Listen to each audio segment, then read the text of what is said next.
September 13th, 1942. South Pacific, 200 miles east of Guadalcanal. The pencil trembled slightly as Lieutenant Commander Dudley "Mush" Morton recorded the moment in his patrol log aboard USS Wahoo.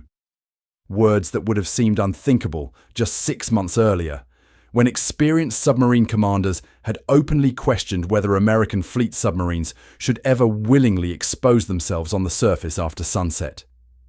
The Japanese will learn to fear the night. We have discovered something they cannot match.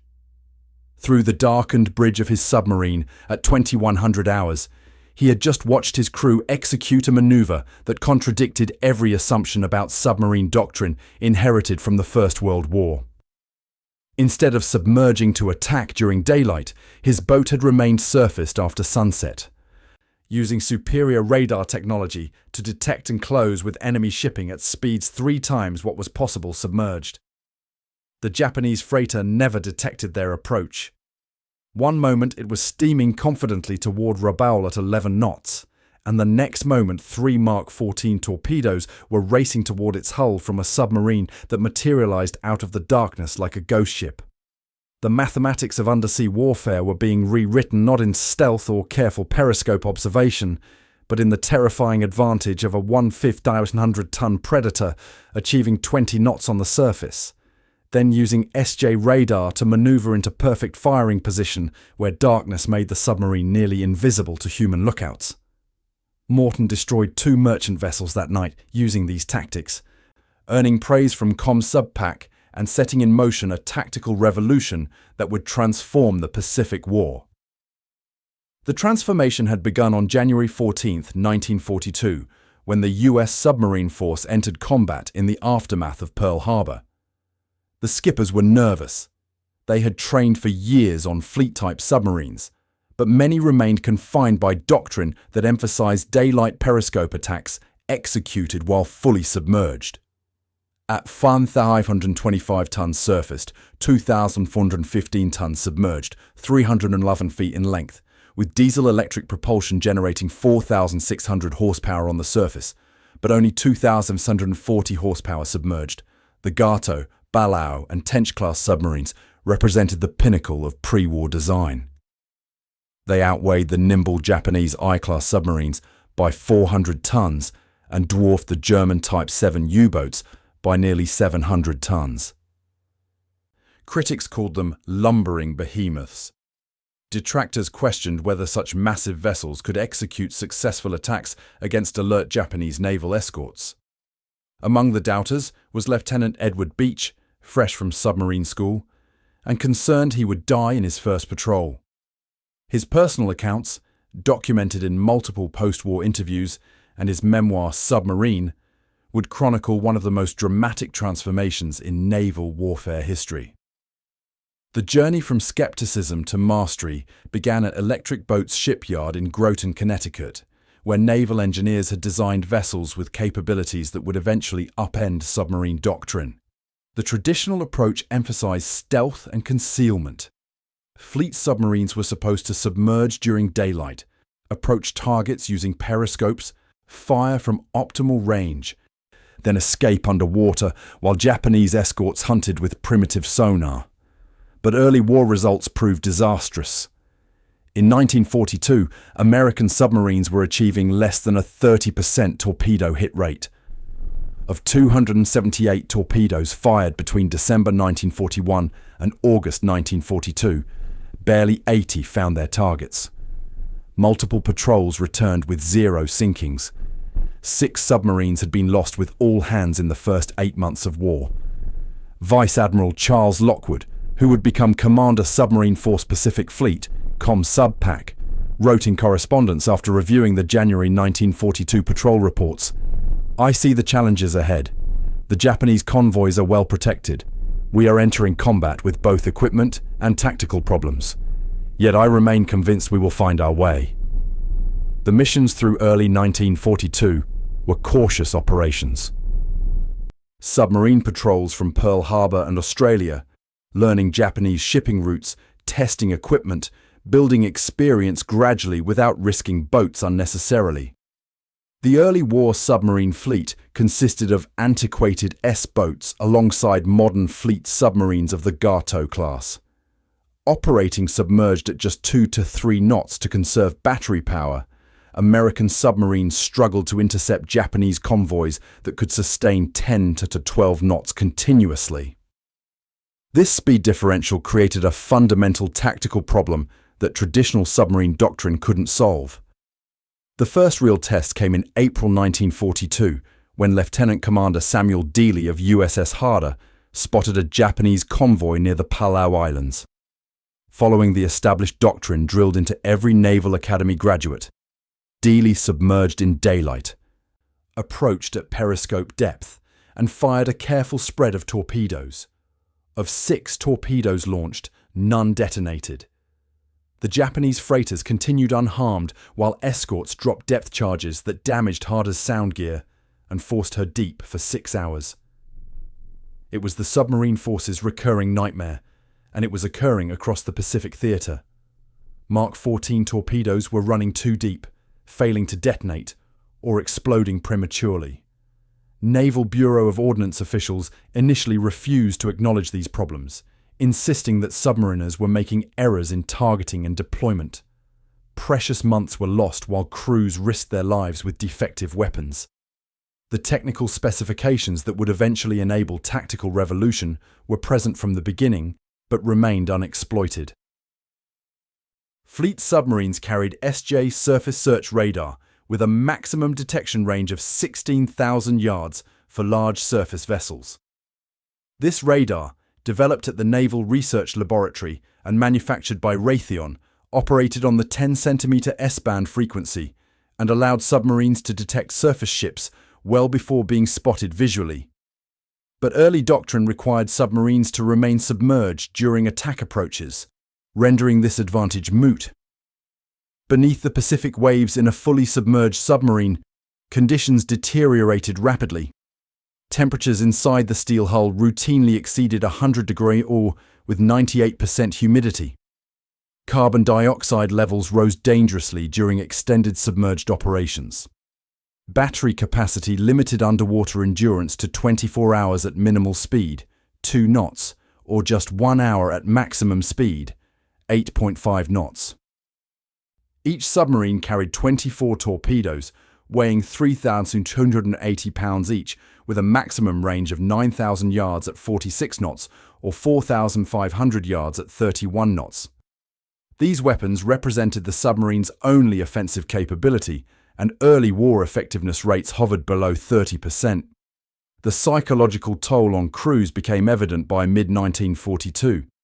Chief of Naval Operations Admiral Ernest King demanded results while submarines returned from patrol after patrol with minimal success. Lieutenant Commander Richard O'Kane, serving as executive officer aboard USS Wahoo under Lieutenant Commander Marvin Kennedy, later described the crushing pressure of those early patrols. We were failing, not for lack of courage or determination, but because we were fighting with tactics and equipment that couldn't deliver victory.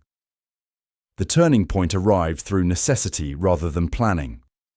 On November 8, 1942, USS Drum under Lieutenant Commander Robert Rice was patrolling the Bungo Strait between Kyushu and Shikoku when darkness fell with the submarine still on the surface.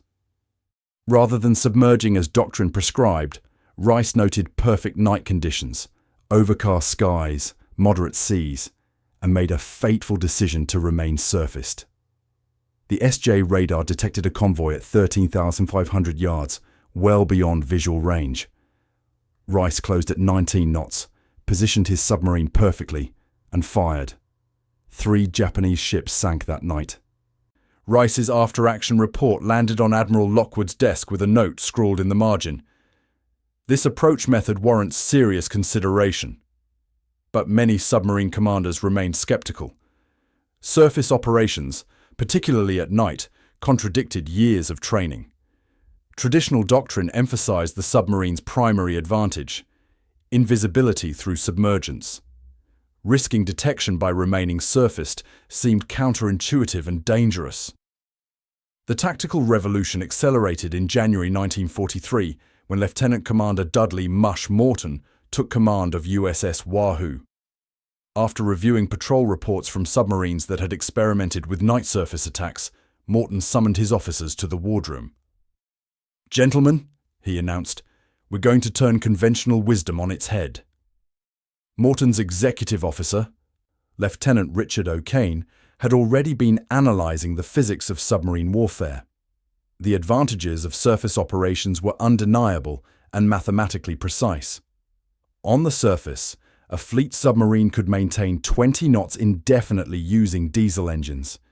Submerged, battery limitations restricted speed to 8.5 knots for 1 hour or 2 knots for 24 hours. This speed differential created a 300% tactical advantage when operating surfaced. More critically, the SJ radar could detect targets at ranges up to 16,000 yards, over 9 miles, at night, while Japanese lookouts rarely spotted submarines beyond 2,000 yards in darkness.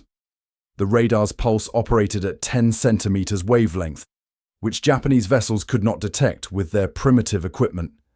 This created a detection asymmetry that proved devastating.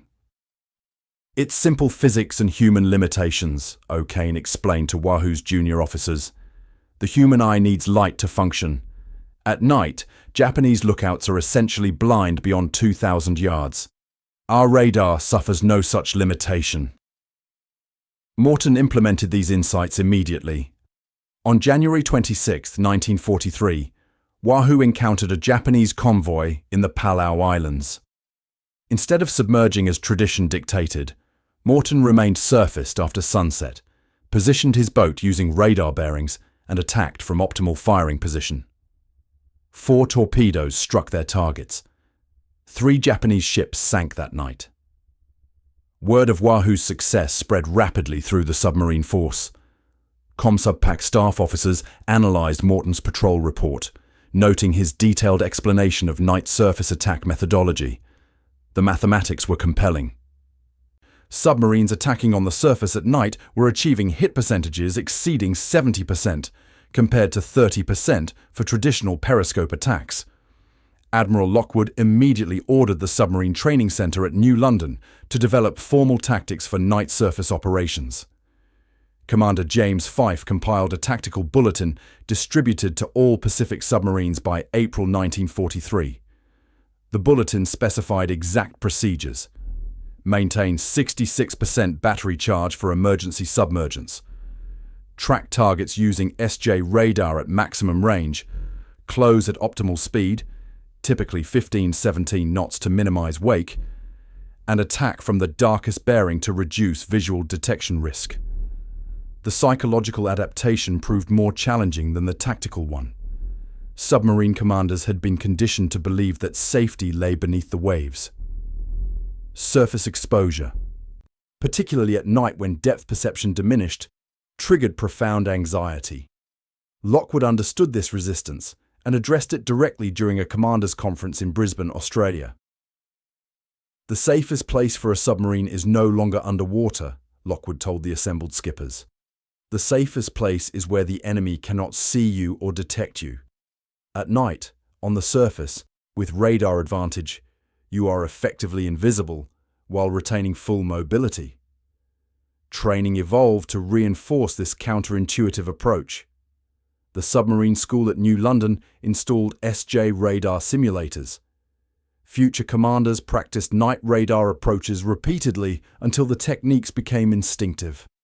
By mid-1943, every new submarine deployed to the Pacific had a commander and crew trained in night surface attack methodology.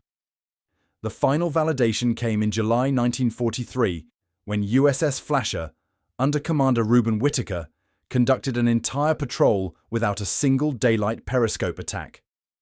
Operating exclusively on the surface at night, Flasher sank 5 Japanese ships totaling 19,500 tons.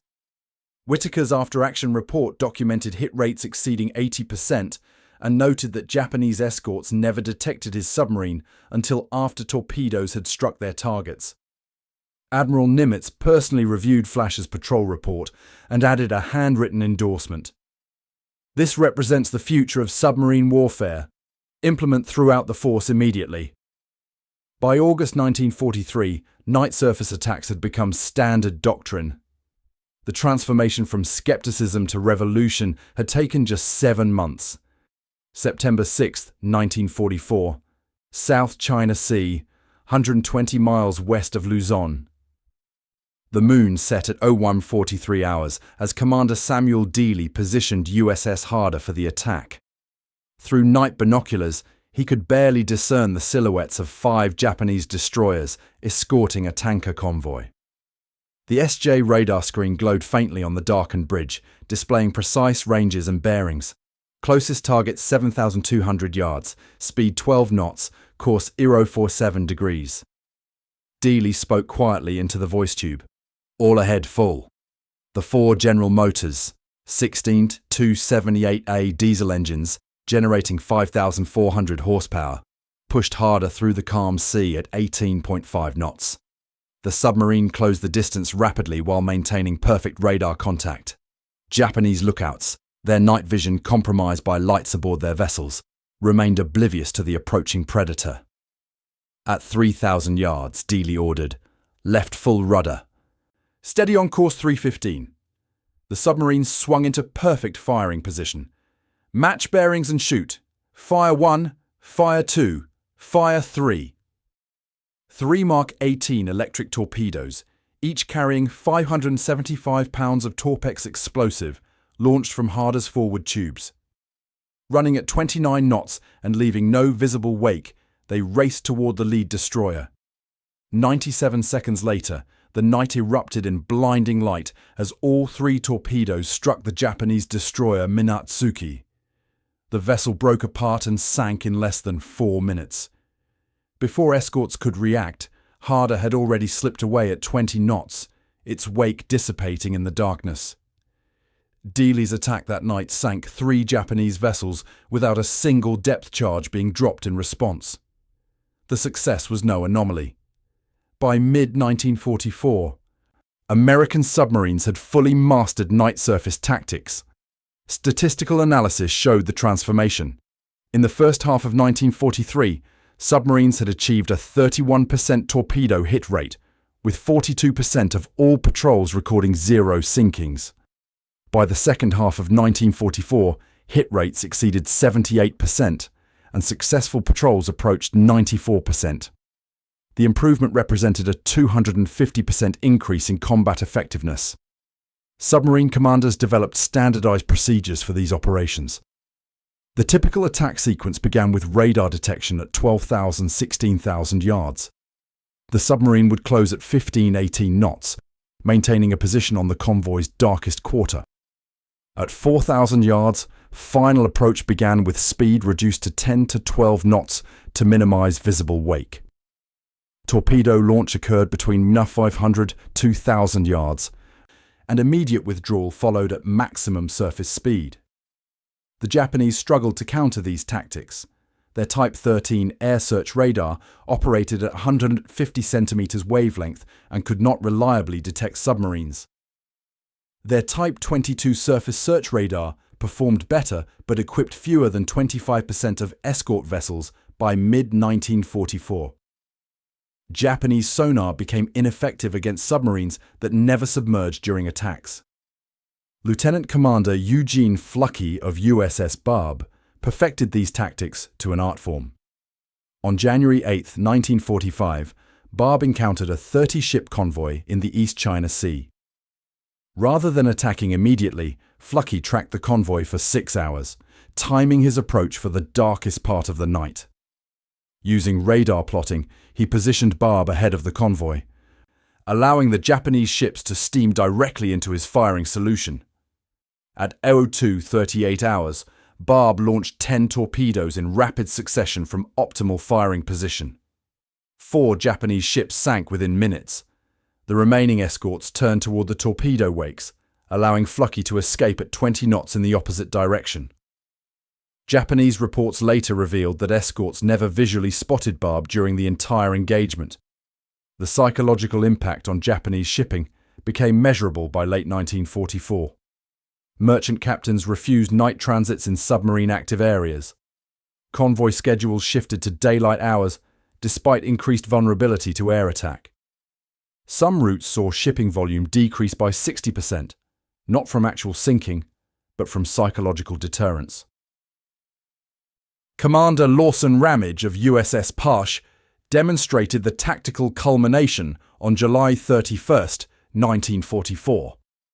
Finding himself in the middle of a Japanese convoy during a surface night attack, Ramage did not submerge as traditional doctrine would dictate. Instead, he remained surfaced, weaving through the enemy formation at 17 knots, firing torpedoes at point-blank range. 5 ships totaling 35,000 tons sank that night. Ramage received the Medal of Honor for an action that would have been unthinkable in 1942. By early 1945, night surface attacks had become so effective that submarine commanders joked they were running out of targets. The statistics validated their confidence. American submarines sank 1,913 Japanese merchant ships and 201 naval vessels during the Pacific War, with over 70% of these sinkings achieved through night surface attacks in the war's second half. The strategic impact of night surface tactics transformed the entire Pacific War. Admiral Chester Nimitz, Commander-in-Chief of the Pacific Fleet, wrote in a February 1944 assessment to the Joint Chiefs of Staff, "The submarine force has become our most effective weapon against Japanese shipping. The night surface attack methodology has multiplied their effectiveness beyond all expectations." The numbers validated his confidence. By March 1944, American submarines were sinking Japanese ships faster than replacements could be built, with monthly tonnage losses exceeding 150,000 tons. This success stemmed partly from integration with signals intelligence. The submarine tracking room at Pearl Harbor, utilizing ultra-decrypts of Japanese naval codes, directed submarines to convoy routes with unprecedented precision. Station Hypo, under Commander Joseph Rochefort, provided coordinates accurate to within 20 nautical miles. Submarines like USS Rasher, Trigger, and Archerfish received these intelligence dispatches via encrypted radio transmission, positioned themselves days in advance, and executed perfectly timed night surface attacks when convoys arrived. The material impact on Japan's war economy became catastrophic by mid-1944. Japan required 6 million tons of shipping annually to sustain its military operations and civilian economy. Submarine attacks reduced available shipping from 5.3 million tons in 1942 to 2.1 million tons by late 1944. Critical materials stopped reaching Japanese factories. Petroleum imports collapsed from 1.75 million barrels monthly in early 1943 to less than 360,000 barrels monthly by December 1944. The technical evolution accelerated this success. Improved Mark E-18 electric torpedoes replaced problematic Mark 14 steam torpedoes for night attacks. Running at 29 knots with a range of 4,000 yards, these weapons left no visible wake and contained 575 pounds of Torpex explosive, 1.34 times more powerful than TNT. Their reliability exceeded 95% by mid-1944. New SV radar sets, operating on the 3 cm X-band frequency, increased detection range to 22,000 yards while reducing equipment size. Lieutenant Commander George Street of USS Tirante demonstrated the tactical apex during operations in April 1945. Using intelligence from ultra-decrypts, Street positioned Tirante near the harbour entrance at Quelpart Island. At 0200 hours on April 14th, using SV radar to navigate in absolute darkness, Street took his submarine into the harbour while remaining surfaced. Japanese harbour defences, designed to detect submerged submarines, failed to notice the surface vessel moving at 8 knots through the entrance channel. Inside the harbour, Street located a 10,000-ton ammunition ship anchored among 30 other vessels. He approached to 1,000 yards, fired 3 torpedoes, and began withdrawing at maximum speed. The resulting explosion lit the night sky for 50 miles. 2 shore batteries opened fire, but Tirante escaped at 20 knots without damage. Street received the Medal of Honor for this action. The Japanese maritime defense system collapsed entirely by early 1945. Their anti-submarine warfare doctrine, focused on hydrophone detection and depth charge attacks, proved useless against submarines that never submerged. Admiral Soemu Toyoda, Commander-in-Chief of the Combined Fleet, issued a desperate directive in February 1945. All merchant vessels must transit exclusively during daylight hours. No night movement permitted under any circumstances. This concession to American night dominance forced Japanese shipping into vulnerability to carrier aircraft and Army Air Force bombers. Statistical analysis from submarine operational research groups showed extraordinary effectiveness. Lieutenant Commander Edward Beach of USS Piper documented the progression in his War Patrol reports. In August 1944, his submarine achieved an 82% torpedo hit rate using night surface tactics, compared to his 27% hit rate from submerged daylight attacks in early 1943. Beach sank 17,800 tons of shipping in a single night operation near Formosa, more than most submarines achieved in entire war patrols during 1942. The human toll aboard Japanese merchant ships created a manning crisis by late 1944. Casualty rates among merchant mariners exceeded 50%.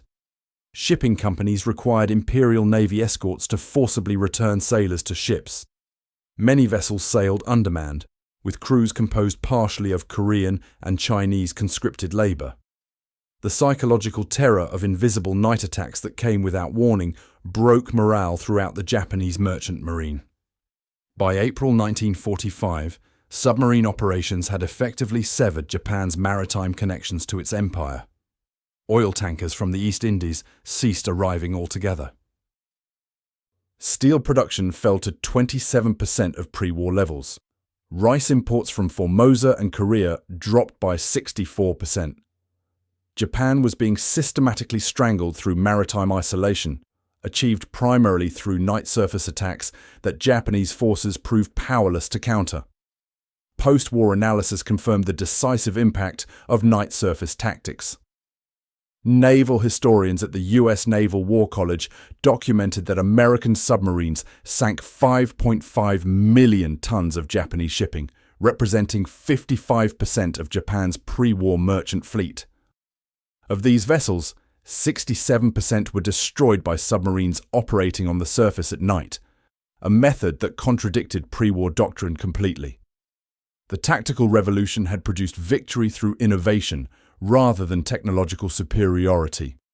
Admiral Charles Lockwood, reflecting on this transformation in his 1951 memoir Sink 'em All, wrote, "When I took command of submarines in the Southwest Pacific in February 1942, our effectiveness was minimal. We were achieving less than one ship sunk per patrol, with torpedo expenditures exceeding 12 weapons per successful hit. By 1944, the average patrol produced 4 to 5 sinkings, with just 1.3 torpedoes expended per vessel destroyed. This 500% improvement stemmed primarily from one tactical shift, moving from submerged daylight attacks to surface night attacks. The transition to nuclear submarines beginning with USS Nautilus in 1954 seemed to render night surface tactics obsolete. With unlimited submerged endurance and speeds exceeding 20 knots underwater, nuclear submarines could theoretically remain permanently submerged. Yet tactical analysts discovered that certain principles remained valid across technological generations. The concept of detection asymmetry, being able to detect the enemy before being detected, translated directly to modern operations. Commander Eugene Fluckey, who sank 95,360 tons of Japanese shipping aboard USS Barb using night surface tactics, trained the first generation of nuclear submarine commanders. "The fundamental principle remains unchanged," Fluckey explained during the lectures at submarine school in 1958. "Position yourself where you can detect the enemy while he cannot detect you. The physics have changed, but the tactical advantage concept remains identical." The modern nuclear submarine, With its passive sonar arrays extending hundreds of yards and capable of detecting vessel propeller signatures at ranges exceeding 30 nautical miles, created the same detection asymmetry that SJ radar had provided in 1943-45. The submarine could track targets well beyond the range at which it could itself be detected. This principle, first validated through night surface operations, became the cornerstone of Cold War submarine doctrine. The statistical validation proved incontrovertible. Night surface tactics had produced an 11.1 kill ratio for American submarines versus Japanese anti-submarine forces. Of 465 war patrols conducted using predominantly night surface attacks, only 42 submarines were lost, representing a 91% survival rate despite increasingly desperate Japanese countermeasures. The average submarine operating with night surface tactics sank 28,500 tons per patrol by 1944-45, compared to 5,200 tons per patrol in 1941-42 with traditional submerged daylight attacks. The human element remained crucial throughout this evolution. Submarine commanders who embraced tactical innovation achieved extraordinary results. The top 5 scoring submarines of the war, USS Flasher, Rasher, Barb, Silversides and Tang, all employed night surface tactics extensively. Together, these 5 vessels sank 980,000 tons of Japanese shipping, more than the entire German U-boat force achieved in the Atlantic in 1942. Richard O'Kane, whose USS Tang sank 24 ships totaling 93,124 tons, primarily through night surface attacks, reflected in his memoir, Clear the Bridge. We stopped trying to fight according to preconceived doctrine. We analysed our actual advantages, radar detection, surface speed, concentrated torpedo fire, and built tactics around these real capabilities. The results spoke for themselves. The tactical revolution succeeded because it aligned with fundamental principles of naval combat. Exploit your strengths while avoiding exposure to weaknesses. Attack where the enemy is vulnerable rather than where he is strong. Use technology to create asymmetric advantage. Maintain mobility and flexibility rather than rigid adherence to doctrine. These principles, validated through night surface tactics, remained relevant through technological transitions from diesel-electric to nuclear propulsion, from active sonar to passive arrays, from World War to Cold War operations. The Submariners started surfacing at night because analysis showed it was the most effective way to attack. They continued surfacing at night because combat results proved the analysis correct. They achieved kill ratios exceeding 10.1 because physics and proper tactics are more powerful than tradition and doctrine. That is how you win naval supremacy. That is how you protect a nation's maritime interests. That is how you bring submarine crews home alive, despite facing determined enemies. You identify your vessel's true strengths through rigorous analysis. You develop tactics that exploit those strengths while minimizing exposure to weaknesses. You train those tactics until execution becomes instinctive. You maintain discipline even when instinct screams to abandon doctrine.